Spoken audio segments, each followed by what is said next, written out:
नमस्कार, आप देख रहे हैं आवाज इंडिया, देश की सबसे भरोसेमंद आवाज। मैं हूं प्रीति। आइए एक नजर डालते हैं देश दुनिया की 10 बड़ी खबरों पर।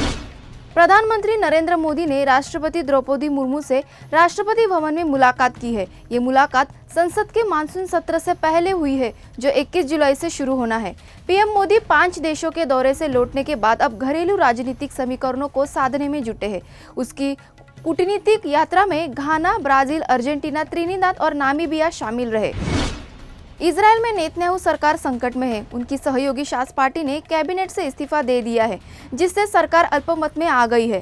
इस्तीफे की वजह सैन्य भर्ती को लेकर मतभेद है। इससे पहले एक और अति रूढ़िवादी पार्टी गठबंधन से अलग हो चुकी है। हालांकि शास पार्टी ने साफ किया है कि वो कुछ मसलों पर सरकार का समर्थन करती रहेगी। ऐसे वक्त में जब गाजा युद्ध विराम पर बातचीत चल रही है, ये संकट नेतन्याहू के लिए नई चुनौती बनकर सामने आई है।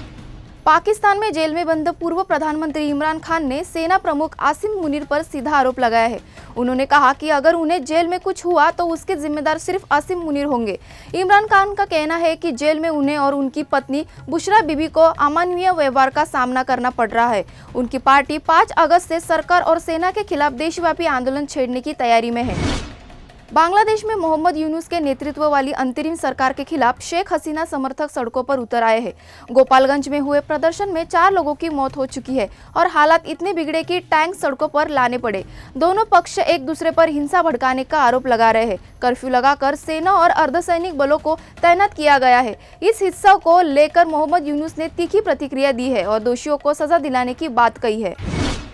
कश्मीर के उपराज्यपाल मनोज सिन्हा ने पहलगाम हमले को लेकर बड़ा बयान दिया है। उन्होंने कहा है कि हमला करने वाले आतंकियों की पहचान हो चुकी है और अब उनके जिंदा बचने की ज्यादा दिन नहीं बचे हैं।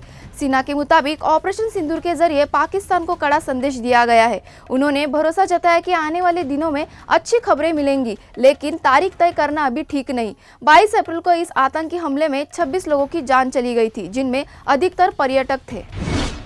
अंतर्राष्ट्रीय अंतरिक्ष स्टेशन से लौटे भारतीय वैज्ञानिक शुभांशु शुक्ला का भावुक स्वागत हुआ। 2 महीने के क्वारंटीन के बाद उन्होंने पत्नी कामना और बेटी कियाश को गले लगाया। इंस्टाग्राम पर तस्वीरें साझा करते हुए शुभांशु ने लिखा, अपनों से मिलना भी किसी अंतरिक्ष यात्रा से कम नहीं।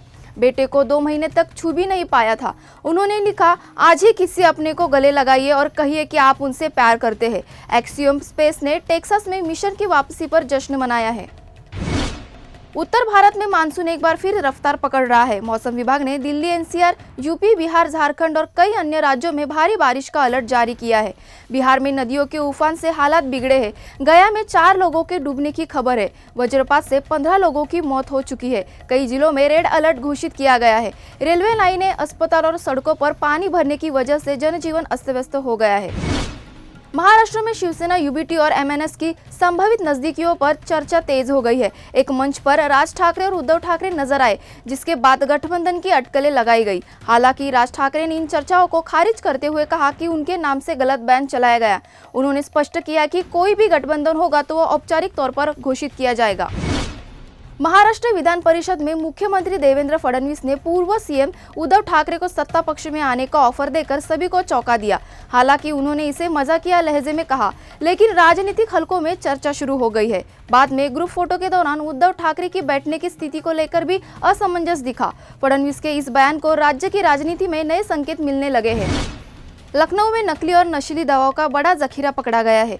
सीबीएन की छापेमारी में 20 लाख से ज्यादा टैबलेट और हजारों सिरप की बोतलें बरामद की गई है। इनमें अल्प्राजोलम, ट्रामाडोल, क्लोनाजेपम जैसी मादक दवाएं शामिल है। छापेमारी अमीनाबाद के मेडिसिन मार्केट स्थित गोदाम में की गई है। नकली सिरप पर ब्रांडेड कंपनियों के लेबल लगाए गए थे। गिरोह के कई और सदस्य की तलाश की जा रही है। फिलहाल आवाज इंडिया में देश दुनिया की 10 बड़ी खबरों में इतना ही। जुड़े रहिए आवाज इंडिया के साथ। जल्द होगी आपसे फिर मुलाकात। तब तक के लिए नमस्कार।